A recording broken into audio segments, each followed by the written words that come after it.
thinking as to what to speak to young people.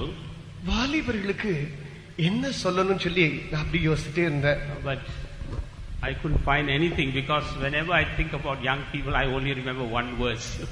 நான் இப்படி யோசித்து பார்த்தாலும் எனக்கு எதுவுமே மனசுக்கு வரல. வாலிபர் சொல்லி நினைச்ச உடனே எப்போதும் என் மனசுக்கு வரக்கூடிய ஒரு வசனம் இருக்கு. But today I'm not going to speak on that verse. இன்னைக்கு அந்த வசனத்துல இன்னைக்கு நான் பேச போறேன். Later I will tell you that verse because that's a very beautiful verse.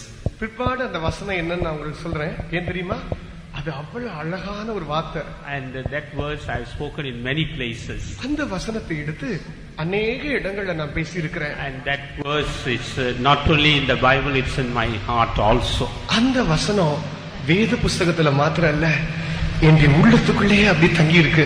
But before we go on to that verse, I would just like to point out to you about a young man mentioned in the Word of God. அந்த வசனத்துக்கு நான் போகிறதுக்கு முன்பாக நம்முடைய வேதாகமத்தில் சொல்லப்பட்டதான வாலிபர்களை பற்றி நான் சொல்லும்படி வாஞ்சிக்கிறேன். One particular young man in Acts chapter 20. அப்போஸ்தலர் நடபடிகள் 20ஆம் அதிகாரத்துல ஒரு குறிக்கப்பட்ட வாலிபனை குறித்து வாசிக்கிறோம். From verses 6 to 9. 6 முதல் 9 வரை உள்ளதான வசனங்கள். மைக்ல வாசி, மைக்ல. And came unto them the troubles in the 5 days, were we about 7 days, and upon the first day of the week, when the disciples came together to break bread, Paul preached unto them, ready to depart on the morrow, and continued his speech until midnight. And there were many lights in the upper chamber where they were gathered together. And they were sat in the window of a certain young man named Eutychus, being fallen into the deep sleep. And as Paul was long preaching, he sat down in the sleep and fell down from the third loft and was taken up dead. புளிப்பில்லாத அப்ப பண்டிகை நாட்களுக்கு பின்பு நாங்கள் கப்பல் ஏறி பிலிப்பி பட்டணத்தை விட்டு 5 நாளைக்குள்ளே துரோவா பட்டணத்துக்கு அவர்களுக்கு வந்து அங்கு 7 நாள் தங்கியிருந்தோம். வாரத்தின் முதல் நாளிலே அப்பம் விற்கும்படி சீசர்கள் கூடி வந்திருக்கையில் பவுல் மறுநாளிலே புறப்பட வேண்டும் என்றிருந்து அவர்களுடனே சம்பாஷித்து நடுராத்திரி மட்டும் பிரசங்கித்தான். அவர்கள் கூடியிருந்த மேல் வீட்டிலே அநேக விளக்குகள் வைத்திருந்தது. அப்பொழுது ஐத்துக்குள் என்னும் பேர் கொண்ட ஒரு வாலிபன் ஜன்னலில் உட்கார்ந்திருந்து பவுல் நெடுநேரம் பிரசங்கம் பண்ணி கொண்டிருக்கையில் மிகுந்த தூக்கமடைந்து நித்திரை மயக்கத்தினால் சாய்ந்து 3ஆம் மெத்தையிலிருந்து கீழே விழுந்து மரித்தவனாய் எழுப்பப்பட்டான். Praise be to God. கர்த்தருக்கு ஸ்தோத்திரம். Here we read about the journey of Saint Paul. இங்கே பரிசுத்த பவுலுடைய பிரயாணத்தை குறித்து வாசிக்கிறோம். And he has been visiting many places and finally he came to a place called Troas. இவர் பல இடங்களுக்கு பிரயாணமாக போய் கொண்டிருந்து கடைசியாக துரோவா என்கிறதான இடத்துக்கு வருகிறார். And at Troas he abode for 7 days. அந்த துரோவா பட்டணத்துக்கு வந்தபோது அங்கே 7 நாட்கள் அப்படியே தங்கிவிட்டார். And the 7th day was the first day of the week, or was the day they gathered together and worshipped God. 7ஆம் நாள் தான் வாரத்தின் முதலாம் நாளாக இருந்தது. அங்கே அவர்கள் எல்லாம் ஒன்றாக கூடி தேவனை ஆராதிக்கும்படியாக சேர்ந்தார்கள். And they also had the communion table there. அங்கே அவர்களுக்கு ராபோஜனமும் பரிசுத்த பந்தி இருந்தது. And here we see Paul preaching a long sermon. இங்கே பரிசுத்த பவுல் அங்கே பிரசங்கம் பண்ணுவதை இங்கு பார்க்கிறோம். He gave a very long sermon. ஒரு நீண்ட பிரசங்கம் பண்ணி கொண்டிருந்தார். Because the next day he had to depart from that place, so he wanted to speak all that he was in his heart and mind. அடுத்த நாள்ல அவர் அந்த இடத்தை விட்டே புறப்பட்டு பிரயாணப்பட வேண்டியதாக இருந்தபடினால தன்னுடைய இருதயத்துல தன்னுடைய மனசுல இருக்கிறது எல்லாவற்றையும் சொல்லிவிடும்படி வாஞ்சித்தார். He went on preaching till it was midnight. அவர் பிரசங்கம் பண்ணிட்டே இருந்தார். அது நடுராத்திரி ஆயிடுச்சு. How about you? If I go on preaching till midnight, will you stay back here? நடுராத்திரி வரை நான் இப்படியே பிரசங்கம் பண்ணிட்டு இருந்தா நீங்க எல்லாம் இருப்பீங்களாங்க? Anyone? Or you will just get up and walk away? அல்லது எழுந்து அப்படி நடந்து போவீங்களா? But this here we read about a young man who was there listening to that sermon. ஆனா இங்க பார்க்கிற ஒரு வாலிபன் இருந்தான். அவன் அந்த பிரசங்கத்தை அப்படியே கேட்டுட்டே இருந்தான். At first it was very interesting. முதலாவது ரொம்ப ஆர்வமா இருந்துச்சு. Then slowly it became a bit boring. கொஞ்சம் கொஞ்சமா அது அப்படியே சலிப்பு தட்ட ஆரம்பிச்சு. And then after that he felt a bit sleepy. அதுக்கப்புறம் ரொம்ப தூக்க மயக்கமாயிட்டான். He thought that கொஞ்சமா தூக்க ஆரம்பிச்சான். Then he thought better not sit in the crowd. He went to the corner there. அப்ப நினைச்சான் கூட்டத்துக்குள்ள உட்கார்ந்துட்டு இங்க தூங்குறத காட்டிலும் அந்த மூலையில போலாம்னு சொல்லி நினைச்சான். Then he went to the corner and he felt probably quite warm in that place. அவன் அங்க இடத்துக்கு போயிருப்பான் அந்த மூலைக்கு. அங்க பார்த்தா ரொம்ப உஷ்ணமா ஒருவேளை உணர்ந்திருக்கான். So he thought he will sit on the window latch. அதனால அவன் நினைச்சிருப்பான் போய் அந்த ஜன்னல் அந்த கதவுல போய் ஏறி உட்கார்ந்திருக்கலாமா and he was there nodding. அந்த இடத்துல இருந்து அப்படியே தூங்கிட்டான். For everything Saint Paul said, he said yes. அவன் பரிசுத்த பவுல் என்ன பிரசங்கம் சொன்னாலும் சொல்லி தலையாடிட்டு, and without his knowledge he was in a deep sleep. அவனுக்கே தெரியாது, அயர்ந்த நித்திரை ஆயிட்டான். And suddenly he fell from there. திடீரென அங்கே இருந்து கீழே விழுந்து போனான். Here the word of God says he fell from the third loft. இங்கு வேதம் சொல்கிறது மூன்றாம் மெத்தையில இருந்து கீழே விழுந்தான். And was taken up dead. இவன் கீழே விழுந்த பிற்பாடு மரித்தவனாக அவனை தூக்கி எடுத்தார்கள். Praise be to God. கர்த்தருக்கு ஸ்தோத்திரம். But we see that Paul went down and embraced him and prayed for him. இங்கு நாம் வாசிக்கிறோம், பவுல் கீழே இறங்கி போய் அவனுக்காக ஜெபித்து அவனை எழுப்பினார். And he was brought back to life. இவன் திரும்பமாக உயிர் கொடுக்கப்பட்டான். And some of us may be like this young man. நம்மள சிலர் கூட இந்த வாலிபனை போல இருக்கலாம். And so if we are like this young man, we can't reach our destination. நாம் இந்த வாலிபனை போல இருந்தா நம்முடைய அந்த இலக்கை போய் அடைய முடியாது. Praise be to God. கர்த்தருக்கு ஸ்தோத்திரம். Let us look at this passage from the spiritual angle. இந்த வேத பகுதியை ஒரு ஆவிக்குரிய ஆன்மீக கண்ணோட்டத்தோடு இதை பார்ப்போம். We are not going to look at it from the literal point, but from the spiritual angle. இதை எழுத்தின்படி பார்க்க போறதில்ல, ஒரு ஆவிக்குரிய கண்ணோட்டத்துல இதை பார்க்க போறோம். And there are many things we can study from this passage. இந்த வேத பகுதியிலிருந்து அநேக காரியங்களை நம்ம படிக்கலாம். Though there were many in that place, but we see this young man has been picked up and his history is written in this place. அந்த இடத்துல அநேகர் இருந்தா கூட இந்த வாலிபன் தான் அந்த இடத்துல தெரிந்துள்ளப்பட்டு அவனுடைய காரியங்கள் தான் எழுதப்பட்டிருக்கு. That shows that young people are very important to God. இது எதை தெரியுமா காட்டுது? வாலிபர்கள் தேவனை பொறுத்த விஷயத்துல அவங்க ரொம்ப முக்கியமானவர்கள். Why do you say that young people are so important? வாலிபர்கள் முக்கியமானவர்கள் என்று ஏன் சொல்லப்பட்டிருக்கு? Because whatever they do, they can do it with all their heart. ஏனென்றால் அவர்கள் எதை செய்தாலும் தங்களுடைய முழு இருதயத்திலிருந்து அதை செய்யலாம். If they love God, they can love God with all their heart. தேவனை நேசிச்சாலும் முழு இருதயத்தோடு அவரை நேசிக்க முடியும். If they hate God, they can also hate God with all their heart. தேவனை வெறுத்து தள்ளாலும் தங்களுடைய முழு இருதயத்திலிருந்து அதை செய்ய முடியும். So whatever young people do, they don't sit in the middle. வாலிபர்கள் செய்கிறது எப்போதும் இந்த நடுப்பகுதியிலே இருக்கிறது இல்ல. That's why one brother said that young people like the powerful locomotives. ஒரு முறை ஒருத்தர் சொன்னார், வாலிபர்கள் எப்படி தெரியுமா, அவர்கள் சக்தி வாய்ந்ததான ஒரு இன்ஜின் போல. But only thing that locomotive must put on the right track. ஆனா ஒரு விஷயம், அந்த ரயில் இன்ஜின், அந்த லோகோமோட்டிவ் இன்ஜின் சரியான தண்டவாளத்துல தான் வைக்கணும். If it goes out of the track, it will cause a great disaster to itself and to others. தண்டவாளத்தை விட்டு விலகி சொல்லுன்னு சொன்னா அது தனக்கும் மற்றவர்களுக்கும் அதிகமான நஷ்டத்தை கொண்டு வந்து கொடுத்துரும். Praise be to God. கர்த்தருக்கு ஸ்தோத்திரம். That's the reason why we have youth meetings like this, so that we can always make sure that we are on the right track. நாம் எப்போதும் சரியான அந்த தண்டவாளத்துல தான் இருக்கிறோமான்னு சொல்லி நம்மளை சரிப்படுத்துறதுக்கு தான் இப்படிப்பட்ட வாலிப கூட்டங்கள் அடிக்கடி நமக்கு நடத்தப்படுகிறது. Now I would like to tell you that beautiful verse I spoke about. நான் இப்பொழுது பேசுகிற இந்த அழகான வார்த்தையை பத்தி சொல்ல வாஞ்சிக்கிறேன். That is in Mark chapter 10 verse 21. Mark சுவிசேஷம் 10ஆம் அதிகாரம் 21ஆம் வசனம். Then Jesus, beholding him, loved him and said unto him, One thing thou lackest, go thy way, sell whatsoever thou hast and give to the poor, and thou shalt have treasures in heaven, and come, take up the cross and follow me. இயேசு அவனை பார்த்து அவனிடத்தில் அன்பு கூர்ந்து, உன்னிடத்தில் ஒரு குறைவு உண்டு, நீ போய் உனக்கு உண்டானவைகளை எல்லாம் விற்று தரித்திரருக்கு கொடு, அப்பொழுது பரலோகத்திலே உனக்கு பொக்கிஷம் உண்டாயிருக்கும், பின்பு சிலுவையை எடுத்துக்கொண்டு என்னை பின்பற்றி வா என்றார். Praise be to God. கர்த்தருக்கு ஸ்தோத்திரம். Here also we see about another youth. இங்கேயும் இன்னொரு வாலிபனை குறித்து வாசிக்கிறோம். Earlier I said that young people always would like to do everything to their best of their ability. வாலிபர்கள் என்று சொல்லும்போது எப்போதுமே தங்களுடைய திறமையில் சிறந்ததையே செய்யும்படி வாஞ்சிக்கிறவர்கள். That's why God loves them. அதனால் தான் தேவன் அவர்களை அவ்வளவாய் நேசிக்கிறார். And how does God love young people? எப்படி தேவன் வாலிபரை நேசிக்கிறார்? He loves them with all his heart. தேவன் தன்னுடைய எல்லா முழு இருதயத்தோடு அவர்களை நேசிக்கிறார். In this place we read that Jesus, beholding him, loved him. இங்கு வாசிக்கிறோம், தேவன் அவனை பார்த்து அவனிடத்தில் அன்பு கூர்ந்து. Does that mean that he did not love all the others? இது அவர் மற்றவர்கள் மேல் அன்பு கூறவில்லை என்று அர்த்தமல்ல. No, he loves that young man more than all the others. மற்ற எல்லாவரை காட்டிலும் அந்த வாலிபனை அதிகமா நேசிக்கிறார். Because this young man wanted the best from Jesus. ஏனென்றால் இந்த வாலிபன் இயேசுவிடத்திலிருந்து சிறந்ததைத்தான் வேணும்னு சொல்லி வாஞ்சித்து விட்டார். When you desire the best from Jesus, Jesus will love you better or more than all the others.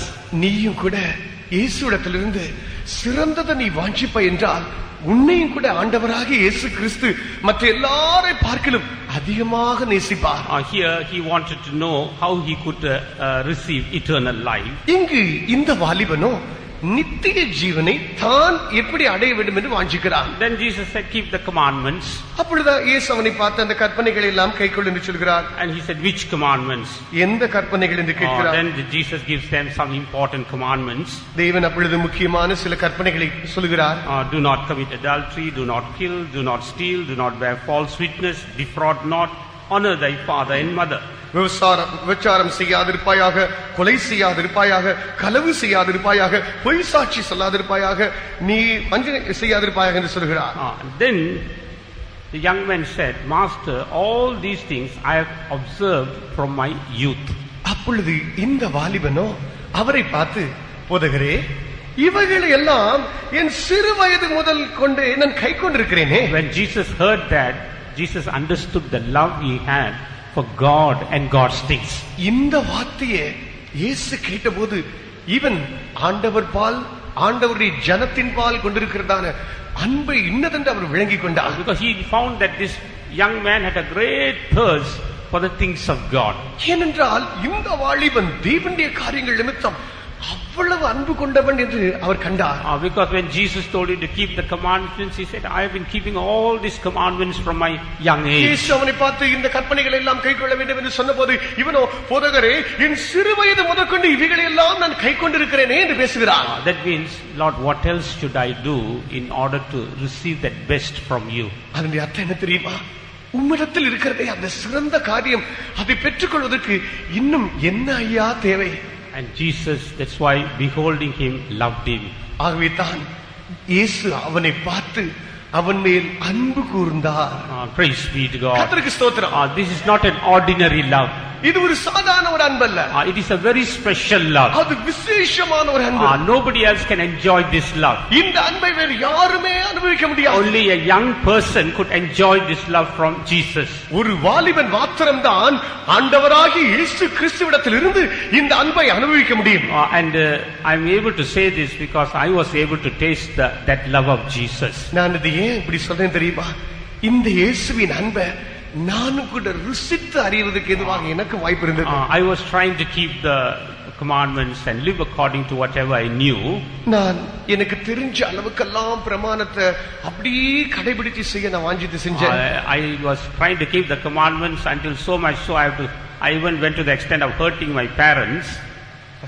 I even went to the extent of hurting my parents in keeping the commandments of God. தேவனுடைய பிரமாணங்களை கைக்கொள்கிற விஷயத்துல என் பெற்றோர்களே அந்த விஷயத்துல தொந்தரப்படக்கூடிய அளவுக்கு துக்கப்படுத்துற அளவுக்கு நான் கடைபிடிக்கிறவனா இருந்தேன். I was just loving God in that manner. அந்த அளவுக்கு தேவனை நான் நேசிச்சேன்.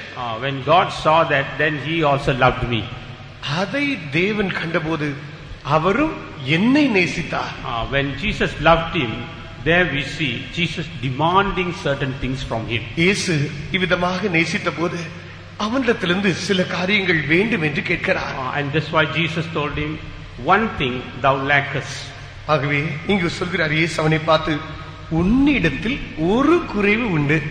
Go thy way, sell whatsoever thou hast, give it to the poor, and thou shalt have treasure in heaven, and come, take up the cross and follow me. நீ போய் உனக்கு உண்டானவைகளை எல்லாம் விற்று தரித்திரருக்கு கொடு, பிற்பாடு உன் சிலுவையை எடுத்துக்கொண்டு என்னை பின்பற்றி வா. That's what Jesus told me also. இப்படித்தான் இயேசு என்னோடு சொல்லிவிட்டார். I said, Lord, I want that same love that you have. ஆண்டவரே, உமக்குள் ஒரு அன்பு இருக்கிறதே, அதே அன்பு எனக்கு வேண்டுமையா என்று கேட்டேன். I went on praying for that love of God to come into my heart. அந்த தேவ அன்பு என் உள்ளத்துக்குள்ளே வந்து விடும்படியாக நான் அதற்காக ஜெபித்துக் கொண்டே இருந்தேன். Days passed by, months passed by. மாசங்களும் நாட்களும் அப்படி உருண்டு ஓடியது. But I still couldn't receive that love of Jesus. ஆயினும் இயேசுவின் அந்த அன்பை என் உள்ளத்துக்குள்ளே நான் பெறாமல் இருந்தேன். I could realize that there is some special love that Jesus has and I wanted that love. இயேசுவுக்கு ஏதோ ஒரு விசேஷமாக அன்பு எனக்கு கொடுக்க வைத்திருக்கிறார், அதுதான் எனக்கு வேண்டும் என்பதை நானும் அறிந்திருந்தேன். So I went on praying for it. அதற்காக நான் ஜெபித்துக் கொண்டே இருந்தேன். Then one final day, ஒரு நாள், கடைசி நாள், the Lord said, if I give you my love, will you love me in the same manner that I love you? அவர் சொன்னார், என்னுடைய அந்த அன்பை எடுத்து உனக்கு நான் கொடுத்து விட்டால் நான் எப்படியெல்லாம் நேசிச்சனோ அது போலவே நீயும் அன்பு கூறுவாயா? Will you be laying down your life for me even as I laid down my life for என்னுடைய you? ஜீவனையே நான் வைத்தது போல உன்னுடைய ஜீவனை நீ எனக்காக வைப்பாயா? When God asked me that question, I was a bit shocked. அந்த கேள்வியை தேவன் கேட்டபோது நானும் அதிர்ச்சியுற்றேன். I said, Lord, oh, is it such a great demand that God's love has upon our lives? நம்முடைய வாழ்க்கையின் மேல் தேவ அன்பு வரும்போது இந்த அளவுக்கா உரிமை பாராட்டி கேட்கிறது என்று நான் ஆச்சரியப்பட்டு போனேன். And I said, yes, Lord, I will lay down my life. ஆமாண்டவரே, என் வாழ்க்கையவே இதற்காக நான் வைக்கிறேன் என்று நான் சொன்னேன். And when once I told the Lord like that, I could see that love coming into my heart, flowing into my heart and taking control of my life. அந்த அன்பு என் உள்ளத்துக்குள்ளே உள்ளே வந்து எனக்குள்ளே தங்கி என் வாழ்க்கையை தன் வசப்படுத்திக் கொள்வதை ஆண்டு கொள்வதை நான் உணர்ந்தேன். Once that love came into my heart, I forgot everything. ஒரு முறையாய் அந்த அன்பு என் உள்ளத்துக்குள்ளே புகுந்து கொண்ட போது நான் எல்லாவற்றையும் மறந்து போனேன். I forgot my parents, forgot my family, forgot my brothers and sisters and forgot even my job. பெற்றோர்களை மறந்தேன், என் சகோதரிகளை மறந்தேன், என்னுடைய வேலையை கூட நான் மறந்து போய்விட்டேன். Only then I realized how great is that love. அப்பொழுதுதான் விளங்கிக் கொண்டேன் அந்த அன்பு எவ்வளவு பெரிய அன்பு. And this love only young people could taste. இந்த அன்பை வாலிபர்கள் மாத்திரம்தான் ருசிக்க முடியும். And nobody else can taste that love. வேறு யாரும் இந்த அன்பை ருசிக்க இயலாது. Others may say that they have received that love, but I don't think they can taste the love as a young person could taste the love of God. மற்றவர்கள் தங்களுடைய வாழ்விலே நாங்கள் அன்பை பெற்றிருக்கிறோம் என்று சொல்லலாம். நான் இப்படி நினைக்கிறேன், ஒரு வாலிபன் தன்னுடைய தேவ அன்பை தன் வாழ்வத்தில் ருசிப்பதை போல மற்றவர்கள் ருசிக்க இயலாது. Even this night the Lord is in our midst. இதோ இந்த ராத்திரி வேளையில் கூட நம்முடைய ஆண்டவர் நம்முடைய மத்தியிலே இருக்கிறார். He wants to fill our hearts with that very special love. நம்முடைய இருதயத்தை அந்த விசேஷ அன்பினால் நிரப்பி விடும்படி வாஞ்சிக்கிறார். And I would like to tell you another secret. நான் மற்றொரு ரகசியத்தை சொல்கிறேன். Once that love comes into you, ஒரு முறை அந்த அன்பு உன்னுடைய உள்ளத்துக்குள்ள வந்து விட்டால், you will always be young in the Lord. நீ எப்போது கர்த்தருக்குள் வாலிபனா தான் இருப்ப. You may grow in age, but your heart will always be young in the Lord. நீ வயசுல வளர்ந்துட்டே இருப்ப, ஆனா உன்னுடைய நெஞ்சு உன்னுடைய இருதயம் இருக்கிறது அல்லவா, அது வாலிபனாகவே இருக்கும். Always you will feel that you are so young and you want to do everything for God. உன்னுடைய ஆத்மா வாலிபனாகவே இப்போதும் அந்த நிலையில் இருக்கும். ஆண்டவருக்காக ஏதாவது செய்யணும் துடிச்சிட்டு இருப்பேன். Praise be to God. கர்த்தருக்கு ஸ்தோத்திரம். That is a special love that God has for you and for me. உனக்கும் எனக்கும் தேவன் வச்சிருக்கிறாரே அந்த விசேஷ அன்பு அதுதான். Praise be to God. கர்த்தருக்கு ஸ்தோத்திரம். When we come back to this young man called Eutychus, இந்த ஐத்தியூ என்கிறதான இந்த வாலிபனிடத்தில் நாம் திரும்பும்போது we see that he was in the third loft. நாம் இங்கு பார்க்கிறோம், இவன் மூன்றாம் மெத்தையிலே இருந்தான். We know that third loft speaks about an experience in our spiritual life. மூன்றாம் மெத்தை என்று சொல்லும்போது நம்முடைய ஜீவியத்தில் இருக்கிறதான ஒரு அனுபவத்தை குறித்து பேசுகிறது என்று நாம் அறிவோம். The first loft speaks about a salvation experience. முதலாம் மெத்தை என்று சொல்லும்போது ரட்சிப்பின் அனுபவத்தை காட்டுகிறது. The second loft speaks about water baptism experience. இரண்டாம் மெத்தை என்று சொல்லும்போது தண்ணீர் ஞானஸ்நானத்தை காட்டுகிறது. And the third loft speaks about the Holy Spirit baptism. மூன்றாம் மெத்தை என்று சொல்லும்போது பரிசுத்த ஆவியின் அபிஷேகத்தை காட்டுகிறது. Praise be to God. கர்த்தருக்கு ஸ்தோத்திரம். God wants us to come to this third loft even tonight. ஆண்டவரோ இந்த ராத்திரி வேளையில் நாம் எல்லாரும் இந்த மூன்றாம் மெத்தை அடையும்படி வாஞ்சிக்கிறார். Even some of our young people came forward and testified how God touched them and filled them with the baptism of the Holy Spirit. நம்மில் சில வாலிபர்கள் கூட இப்பொழுதே முன்பாக பரிசுத்த ஆவியினால் எப்படி தங்களை தேவன் நிரப்பி விட்டார் என்று சாட்சியாக சொன்னார்கள். If you have not taken baptism, you must also obey the Lord's word and take water baptism. நீங்கள் தண்ணீர் ஞானஸ்நானம் எடுக்காமல் இருப்பீர்கள் என்றால் நீங்கள் ஆண்டவருக்கு கீழ்ப்படிந்து தண்ணீர் ஞானஸ்நானத்தை பெற்றுக்கொள்ள வேண்டும். Praise be to God. கர்த்தருக்கு ஸ்தோத்திரம். When we come to this third log, we are united with Jesus and the church of God. நாம் இந்த மூன்றாம் மெத்தைக்கு வரும்போது ஆண்டவராகிய இயேசு கிறிஸ்துவோடும் அவருடைய சபையோடும் நாம் இசைவாய் இணைந்து விடுகிறோம். We are united with the saints of God. கர்த்தருடைய பரிசுத்தவான்களோடு இணைந்து விடுகிறோம். Praise be to God. கர்த்தருக்கு ஸ்தோத்திரம். And next we read there were many lights in that place. அடுத்து நாம் வாசிக்கிறோம் அங்கு அநேகர் அங்கு இருந்தார்கள். When we come to the third loft, நாம் இந்த மூன்றாம் மெத்தைக்கு வரும்போது God wants us to become lights for him. நாம் அவருக்கென்று விளக்குகளாக இருக்கும்படி தேவன் வாஞ்சிக்கிறார். In the word of God, in the book of Genesis, we read about the three main lights. நாம் ஆதியாகமத்தில் வாசிக்கும்போது மூன்று முக்கியமான சுடர்கள் அல்லது வெளிச்சங்களை குறித்து வாசிக்கிறோம். We read about the sun, சூரியனை குறித்து we வாசிக்கிறோம். read about the moon, சந்திரனை குறித்து வாசிக்கிறோம். and we read about the stars. நட்சத்திரங்களை குறித்தும் So வாசிக்கிறோம். also in our spiritual life, God wants us to shine like the sun. இப்படி போலத்தான் நம்முடைய ஆவிக்குரிய வாழ்விலும் தேவன் நம்மை சூரியனை போல பிரகாசிக்க வாஞ்சிக்கிறார். In Matthew chapter 13 verse 43, மத்தேயு 13ஆம் அதிகாரம் 43ஆம் வசனம், there we read that the righteous shall shine like the sun. நீதிமான்கள் சூரியனை போல பிரகாசிப்பார்கள் என்று அங்கே வாசிக்கிறோம். So how are we to shine like the sun? எவ்விதமாய் நாம் சூரியனை போல பிரகாசிக்கலாம்? By putting on the righteousness of God. தேவனுடைய நீதியை தரித்துக் கொள்வதனால் தான். The word of God says all our righteousness or our goodness are like filthy rags in the sight of God. வேதம் என்ன சொல்கிறது தெரியுமா? நாம் செய்திருக்கிறோமே நம்முடைய நன்மைகள் நம்முடைய நீதிகள் எல்லாம் அவருக்கு முன்பாக அழுக்கான கந்தை போல இருக்கிறதா? See, all our righteousness are like a garment, நம்முடைய நீதிகள் எல்லாம் ஒரு வஸ்திரம் போல, but it is like a torn and tattered and old garment. அது கிழிஞ்சி அப்படி அழுக்கா இருக்கிறதான ஒரு கந்தை போல இருக்கு. I don't know how many of you have seen such garments. அப்படிப்பட்ட வஸ்திரத்தை எத்தனை பேர் பார்த்திருப்பீங்களோ எனக்கே தெரியல. Do you like to put on such garments? அப்படி ஒரு உடையை எடுத்து வஸ்திரத்தை உடுத்திக்கொள்ள வாஞ்சிப்பீங்களா? Can you put on such garments and go and see the president of this country? நீங்க அப்படிப்பட்ட ஒரு Dress மாட்டிக்கிட்டு இந்த தேசத்துடைய ஜனாதிபதியை போய் பார்க்க விரும்புவீங்களா? So if you want to go and see somebody in a higher place, ஒரு உயர்ந்த ஸ்தானத்துல இருக்கிற ஒரு இடத்துல இருக்க ஆளை பார்க்க போனா what will you do? நீங்க என்ன செய்வீங்க? You will put on the best clothes. உள்ளதிலே நல்ல சட்டை எடுத்து போட்டுட்டு போவீங்க. Very clean clothes. ரொம்ப சுத்தமானதை எடுத்துட்டு போட்டு போவீங்க. You won't wear torn and tattered and dirty clothes to go and meet such people. கிழிஞ்சலும் பொத்தலும் அப்படி கந்தைமானதை அழுக்கானதை நீங்க போட்டு போக மாட்டீங்க. So also to go and meet our God, we need the garment of righteousness. அதுபோல நம்முடைய தேவனை நாம் போய் சந்திப்பதற்கு நீதியின் வஸ்திரங்கள் நமக்கு தேவை. And all our righteousness are like filthy rags. ஆனா நம்முடைய நீதிகள் எல்லாம் அழுக்கான கந்த போல. That's why we come to Jesus. ஆகவே தான் இயேசுவிடத்தில் அமர்ந்திருக்கிறோம். Earlier we told Lord, we have sinned against you.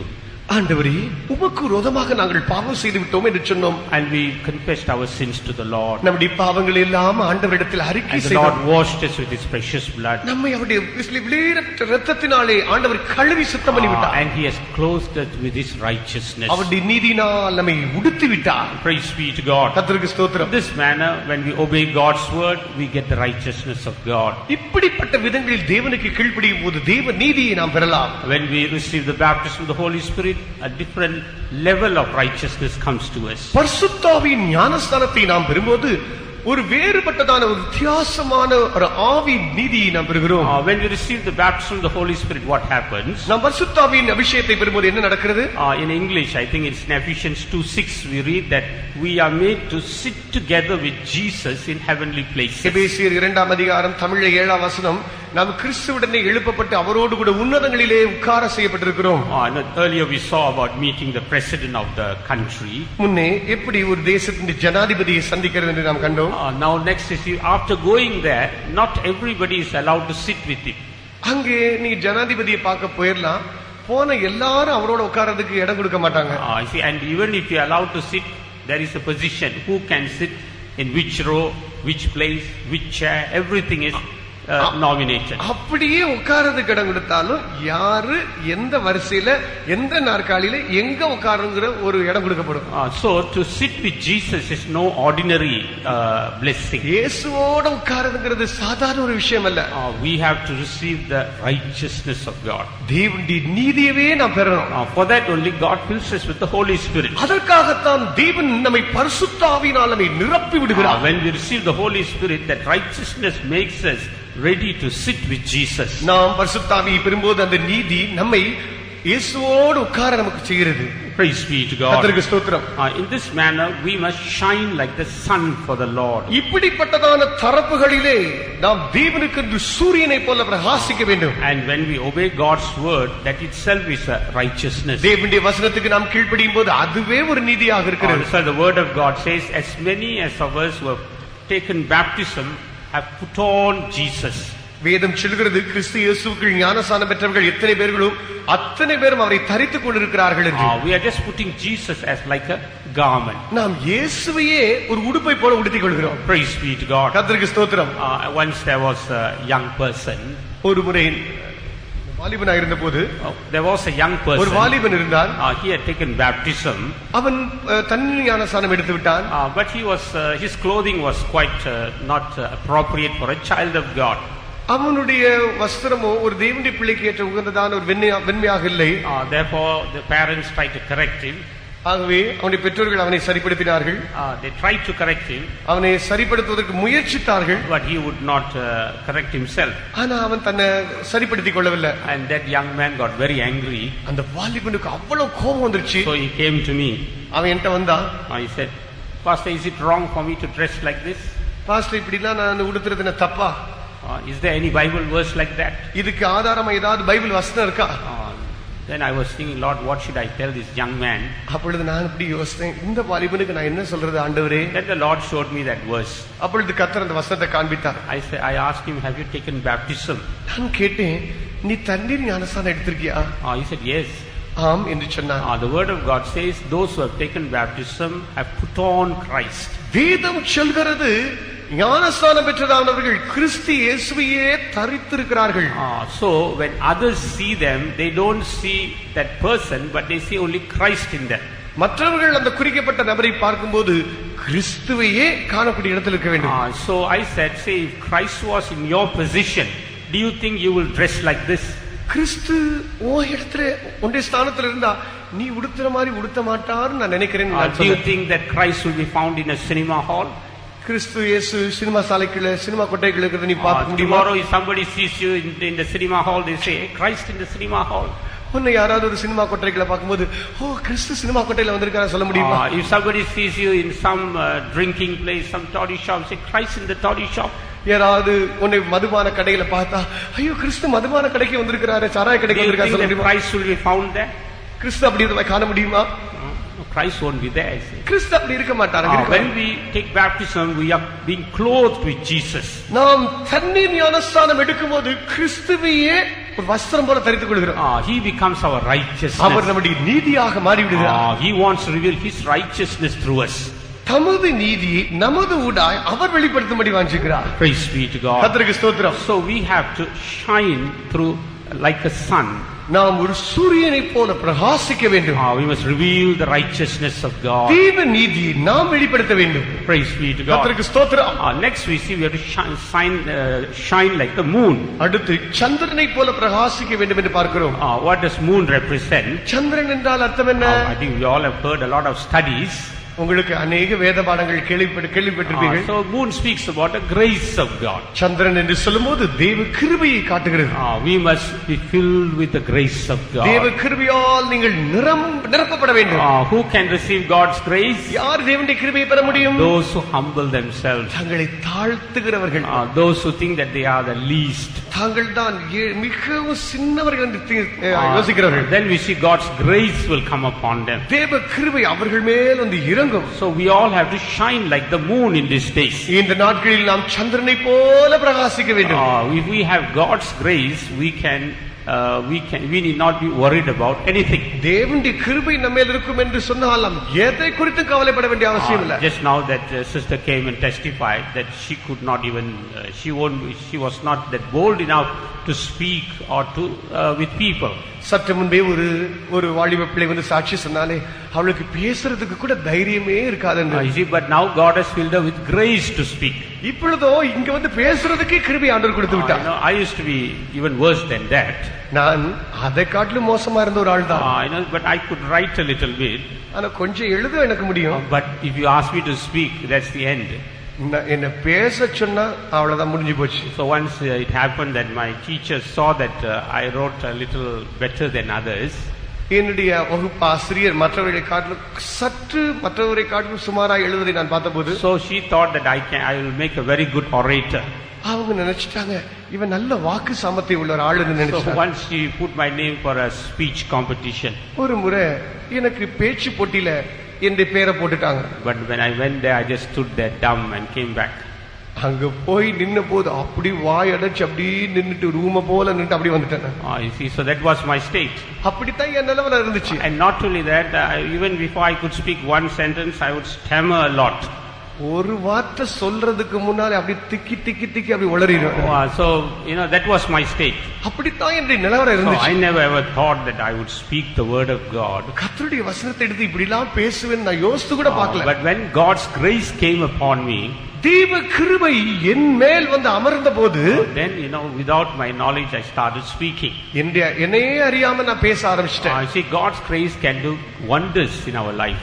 தேவ கிருபை நம்முடைய வாழ்க்கைக்குள் புகுந்து அற்புதங்களை நடத்தக்கூடும். And people will all be glorifying God when they see the grace of God in our lives. இப்படி தேவ கிருபை நம் வாழ்விலே இருப்பதை ஜனங்கள் காணும்போது தேவனை புகழ்வதற்கு எதுவாக இருக்கும். And we will be shining for the Lord like the moon. கர்த்தருக்கு சந்திரனை போல பிரகாசிப்போம். So if you are handicapped in any way, you just need the grace of God.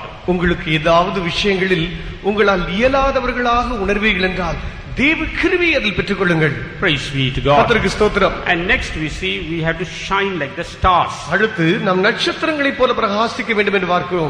What is the quality of the stars according to God's word? இந்த தேவனுடைய வசனத்தின்படி நட்சத்திரங்கள் என்று சொன்னால் எதை காட்டுகிறது? What does the stars show? இந்த நட்சத்திரங்கள் எதை காண்பிக்கிறது? The stars shows the wisdom of God. நட்சத்திரங்கள் என்று சொல்லும்போது தேவனுடைய ஞானத்தை காட்டுகிறது. That's why in Daniel 12:3 we read that those who lead others into righteousness, they shall be like the stars. மற்றவர்களை நீதிக்குட்படுத்துகிறவர்கள் நட்சத்திரங்களைப் போல இருப்பார்கள் என்று தானியேலில் வாசிக்கிறோம். Because it speaks about the wisdom of God. அது தேவனுடைய ஞானத்தை குறித்து பேசுகிறது. God wants young people to shine like stars. வாலிபர்கள் நட்சத்திரங்களைப் போல பிரகாசிக்க வேண்டும் என்று தேவன் வாஞ்சிக்கிறார். He wants us to witness about the Lord to others.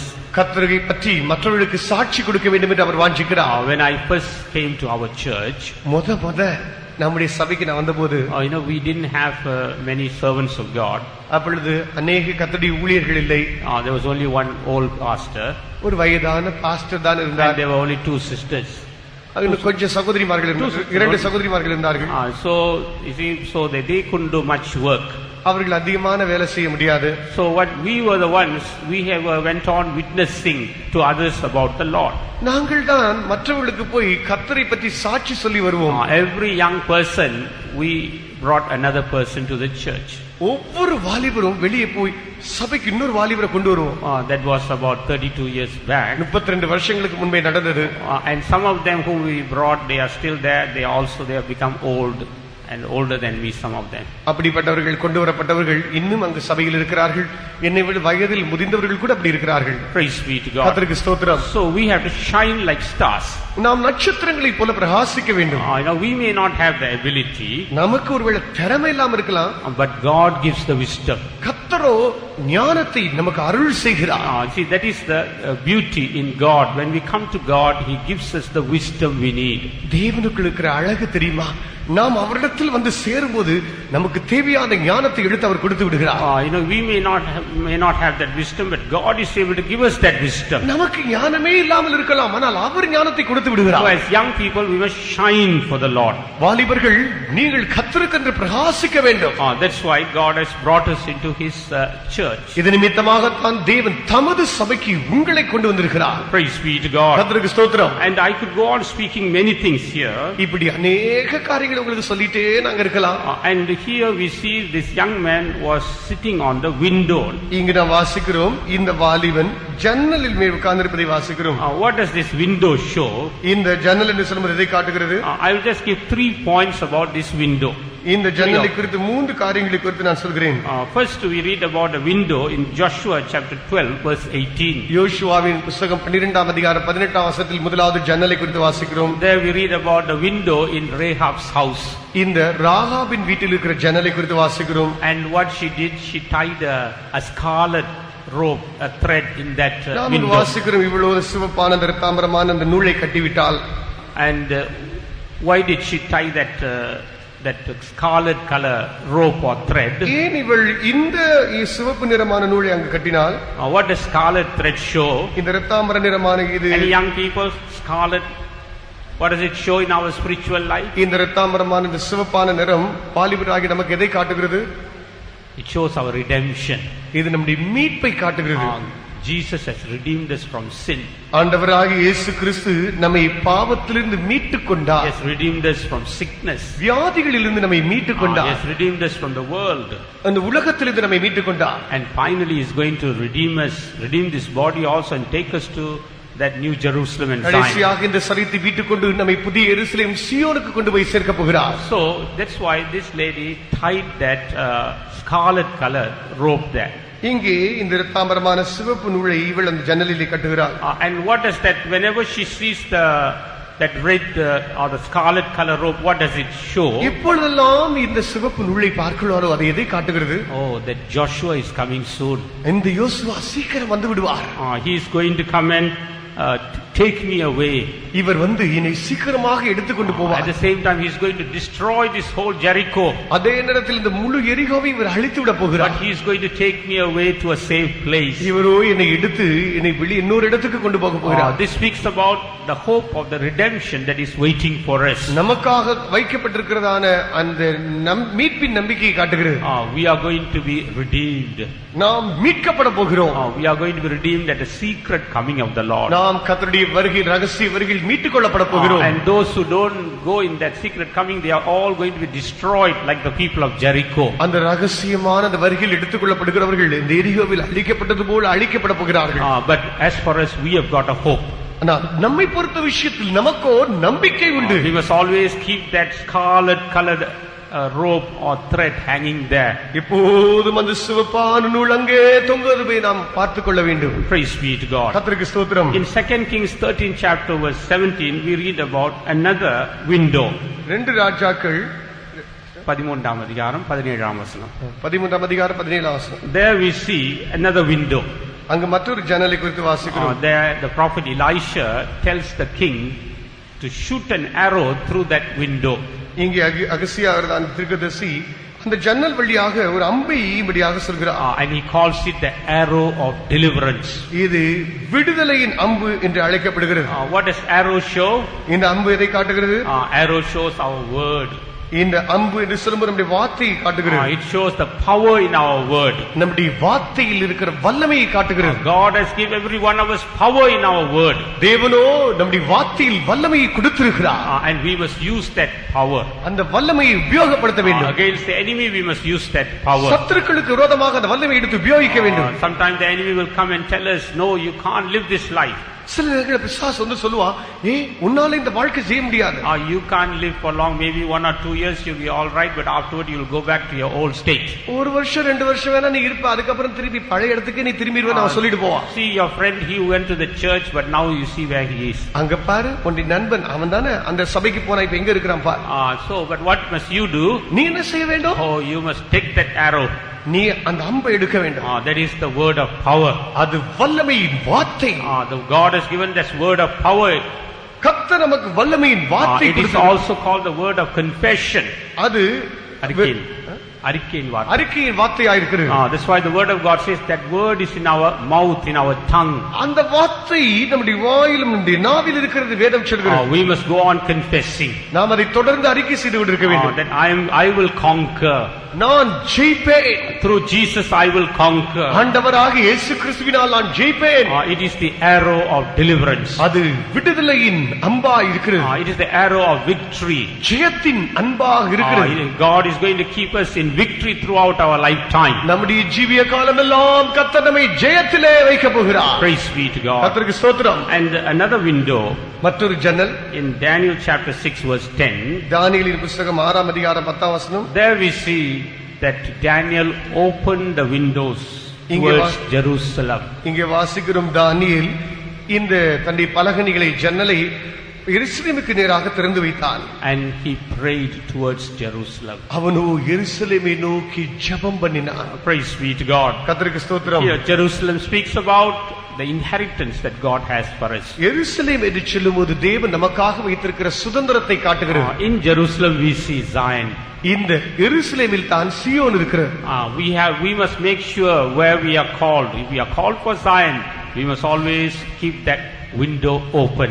எங்கே நாம் அழைக்கப்பட்டிருக்கிறோம், அந்த சீயோன் எங்கே இருக்கிறது நாம் அந்த அறிந்திருந்து ஜன்னலை நாம் அதற்கு நேராக திறந்து வைக்க வேண்டும். Always we must focus our eyes on that Zion. எப்போதும் நம்முடைய கண்களை சீயோனின் மேல் பதித்திருக்க வேண்டும். That's where Jesus is.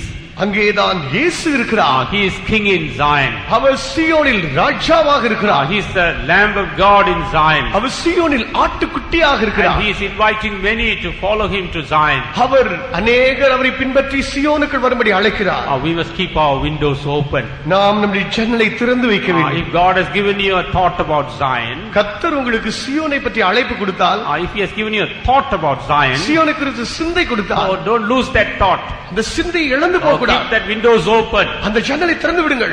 Always look at that place. எப்போதும் அந்த இடத்தை பார்த்து கொண்டே Lord, இருங்கள். I want to reach that place. ஆண்டவரே, நான் அந்த இடத்தை போய் அடைய I want to வாஞ்சிக்கிறேன். capture that place. அந்த இடத்தை பிடிக்க நான் வாஞ்சிக்கிறேன். Of course there are so many hindrances there, எத்தனையோ தடைகள் இருக்கலாம். but I am going to reach that place. நான் அந்த இடத்தை போய் அடையத்தான் போகிறேன். I am going to capture that place. அந்த இடத்தை பிடிக்க போகிறேன். That's what David did. இப்படி தான் தாவீது செய்தார். And finally he captured Zion. கடைசியாக சீயோனை பிடித்தார். And it became the stronghold of David. அது சீயோனின் அதனுடைய பட்டணமாய் கோட்டையாய் மாறி, It became a very stronghold. It became a stronghold for David. அது தாவீதுக்கு ஒரு கோட்டையாய் மாறிற்று. Praise be to God. கர்த்தருக்கு ஸ்தோத்திரம். When we look at this young man, இந்த வாலிபனை பார்க்கும்போது he had all these experiences, அவனுக்கு இந்த அனுபவங்கள் எல்லாம் இருந்தது. but slowly he was losing this experience. அவன் மெதுவா இந்த அனுபவங்களை இழக்க ஆரம்பிச்சான். Slowly he was going down in this experience. மெதுவா இந்த அனுபவங்களுக்கு கீழே இறங்க ஆரம்பிச்சான். That's why finally he fell from the third loft. அதனால் தான் கடைசியாக 3ஆம் மெத்தையில இருந்து கீழே அப்படியே விழுந்துட்டான். But thank God that was not the end of his story. ஆனா அந்த இவனுடைய கதை அதோட முடிஞ்சிரல.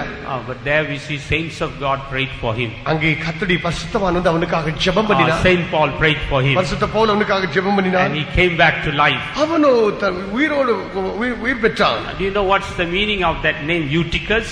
இந்த ஐத்துகு என்றால் அது அர்த்தம் என்ன தெரியுமா? Restoration.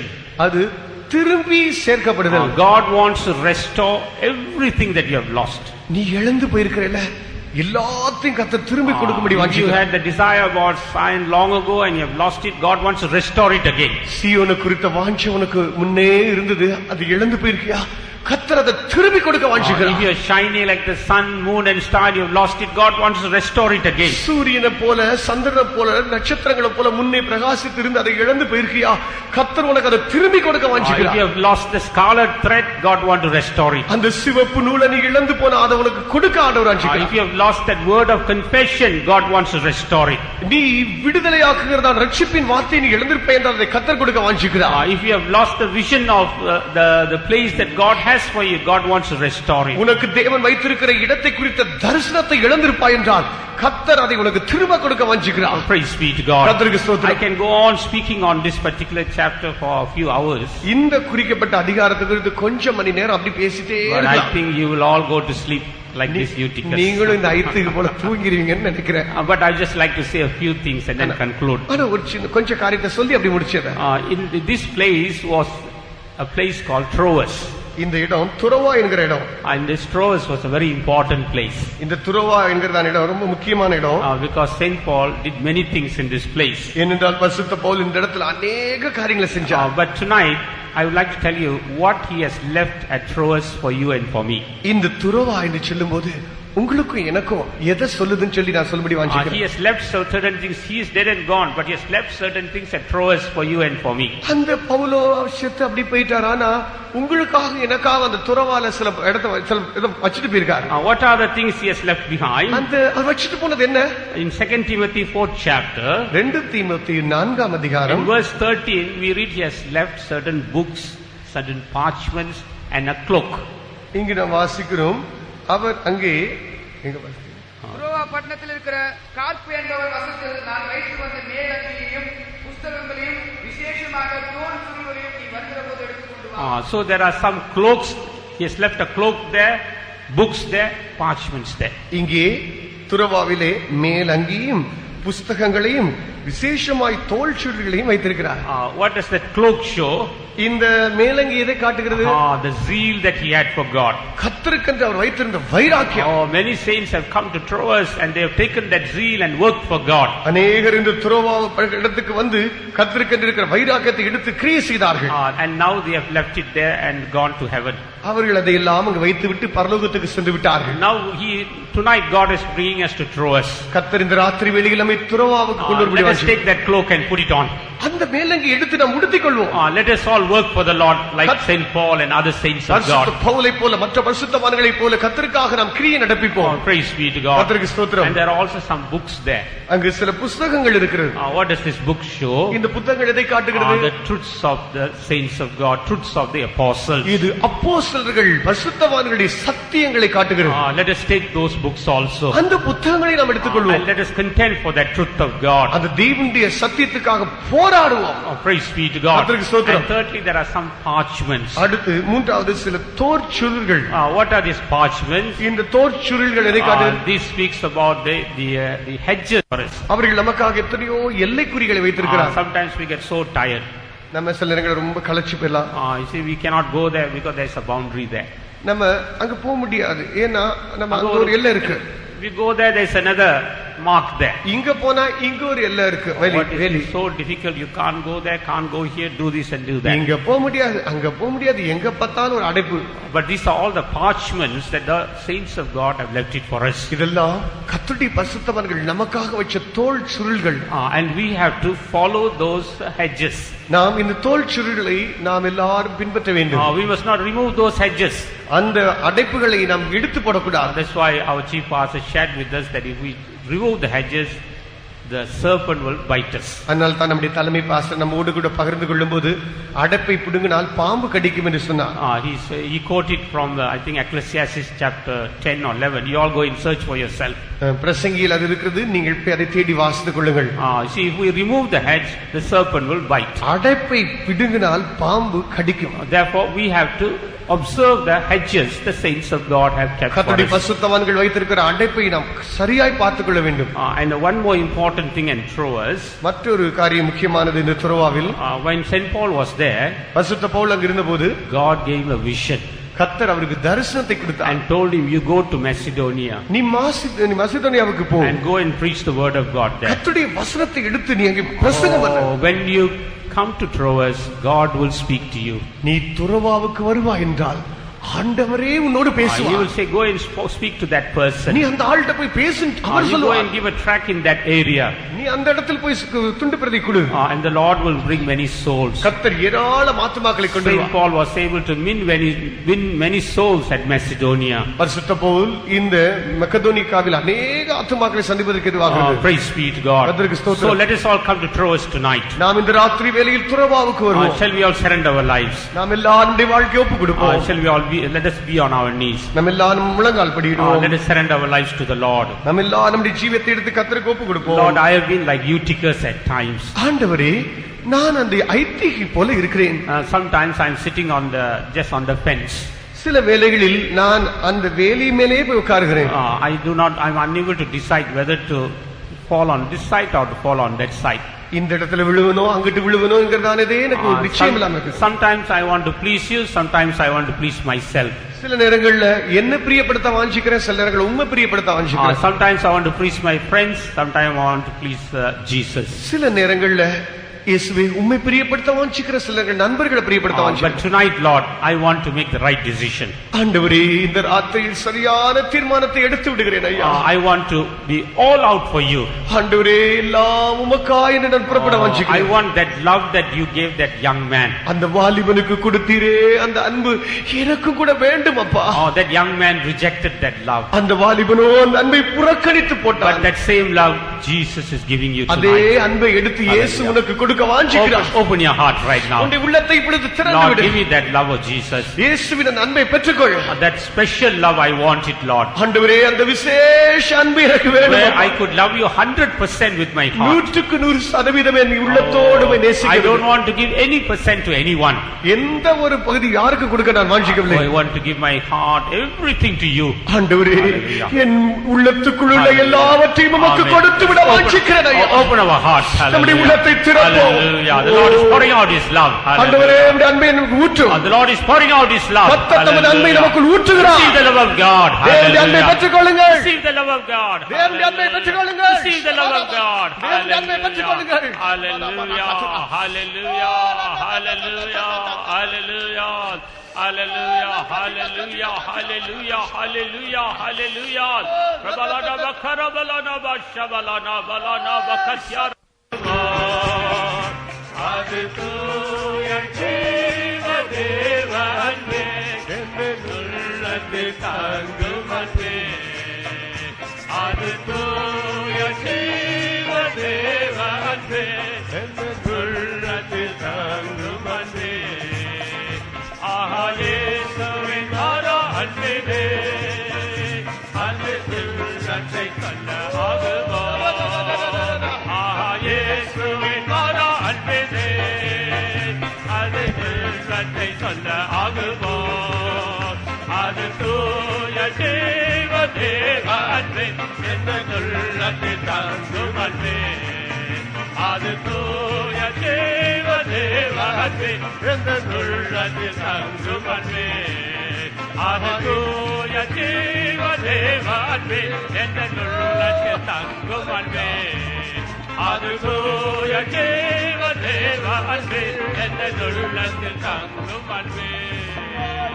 Hallelujah, hallelujah, hallelujah, hallelujah, hallelujah, hallelujah, hallelujah, hallelujah, hallelujah.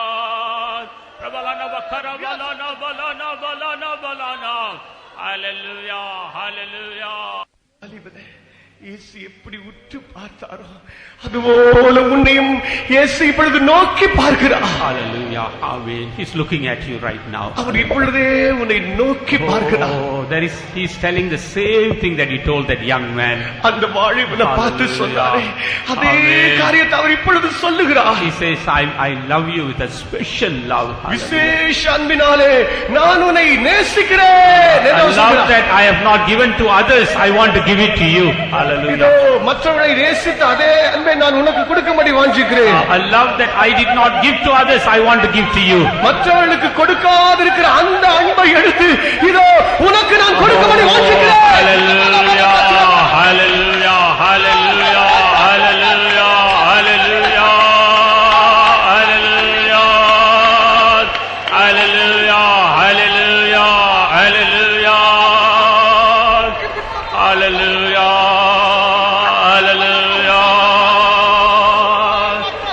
Hallelujah, hallelujah, amen. That young man, when he heard those things, he went away with a sad face. அந்த வாலிபன் இவைகளை கேட்டபோது துக்கமான முகத்தோடு திரும்பி போய்விட்டான். Oh, he thought that the things of this world are so great. இந்த உலகத்தின் காரியங்கள் அவ்வளவு பெருசு என்று அவன் எண்ணிவிட்டான். But dear youths, the things of this world are not at all great when we compare to the things that God has for us. வாலிபனே, இந்த உலகத்தின் காரியங்களை பார்க்கும்போது தேவன் நமக்கு வைத்திருக்கிறவர்களை பற்றி சிந்தித்தால் அவைகள் ஒன்றுமே இல்லை. All these things are perishable. இவை இந்த உலகத்தில் உள்ளவைகள் எல்லாம் அழிந்து போகக்கூடியவை. All these are temporal. இவைகள் எல்லாம் அநித்தியமானவைகள். And these things cannot satisfy you forever. இந்த உலகத்தில் இருக்கிறவைகள் நம்மை என்றென்றும் திருப்திப்படுத்தவே முடியாது. Only the love of Jesus can satisfy you. இயேசுவின் அன்பு மாத்திரமே நம்மை திருப்திப்படுத்த முடியும். Hallelujah, hallelujah, hallelujah. தேவனுடைய சமூகத்தில் ஒரு தீர்மானத்தை நம்ம எல்லாம் எடுத்துக்கொள்வோம். Lord Jesus, I am going to love you, Lord. ஆண்டவராகிய இயேசுவே, நான் உம்மையே நேசிக்க போகிறேன் அப்பா. I am not going to love anything else, Lord. மற்ற எந்த காரியத்தை நான் நேசிக்க மாட்டேன்பா. My whole heart is for you, O Jesus. இயேசப்பா, என் முழு இருதயமும் என் முழு உள்ளமும் உமக்கு மாத்திரம்தான் சொந்தமானவரே. My whole mind is for you, O Jesus. என் முழு சிந்தையும் உமக்குத்தான் சொந்தம். Lord, my whole body is for you, O Jesus. என் முழு சரீரமும் இயேசுவே உமக்குத்தான் சொந்தம். Lord, accept me, Lord. Hallelujah. ஆண்டவரே, என்னை அப்படியே ஏற்றுக்கொள்ளும். Lord, accept me and seal me with your love. ஆண்டவரே, என்னை உம்முடைய அன்பினாலே ஏற்றுக்கொள்ளும். Lord, seal me with your love. உம்முடைய அன்பினாலே என்னை முத்திரை போடும். Lord, seal me with your power. உம்முடைய சக்தி வல்லமையினாலே என்னை முத்திரை seal me with your spirit, God. உம்முடைய ஆவியினாலே என்னை முத்திரை பண்ணும். I've got no strength of my own. ஆண்டவரே, எனக்கு வல்லமை ஒன்றுமில்லை. But I want your seal, God. Hallelujah. முத்திரை மாத்திரம் வேண்டும். So that the enemy may not touch me. என்னை சத்துரு தொடாதபடி எனக்கு முத்திரை மாத்திரம் வேண்டும். Put your seal upon me, God. Hallelujah. Hallelujah. Hallelujah. Hallelujah. Hallelujah. Hallelujah. Hallelujah. Hallelujah. Hallelujah. Amen. Jesus. Jesus. Thank you, Father. Jesus. Amen. Jesus.